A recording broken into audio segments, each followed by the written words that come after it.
这个番茄腐竹牛肉包真的可以去做哈，又简单又快速的同时还有汤汁，牛肉又很嫩。今天看到有个朋友说我都成了砂锅代言人了，因为经常用嘛，秋冬季它保温比较好，就菜端上桌是热气腾腾的就比较好。然后这口锅我应该是用了1年多了，和你们说一下吧，就康舒家康舒的砂锅我觉得是做的比较好的，性价比啊，然后这种耐用程度还都可以。你看我用了1年多还是挺好的吧。它这个是宽口锅，但它深度不深啊，就是这种浅锅来的，一家4口的量是能够装的2600毫升左右。然后我每次用完都把那个水擦干净，抹上一层薄薄的油。这个盖子能不能听点建议？我觉得它这个盖子还是可以改进一下，拎的时候不太方便，但其他的没毛病。讲完了，来做今天的晚餐吧。牛肉很多朋友不知道怎么是竖着纹理横着纹理，竖着你看这个条理就是顺着它的纹路，逆着纹理就是你可以像这种像雪花一样的，你看这种把它那个筋膜切开，就切成这种薄片啊厚片。这个部位我也不太清楚是哪里哦，你可以问一下摊主。把它切成片以后，放一点白胡椒粉，1小勺的蚝油跟生抽，1勺的淀粉就是玉米淀粉啊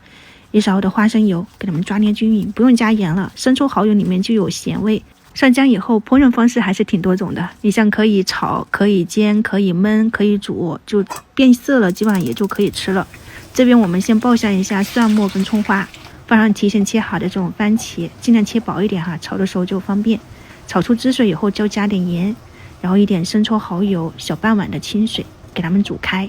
这个汤汁你要试一下咸淡，我觉得太酸了，我给它们加了一点糖，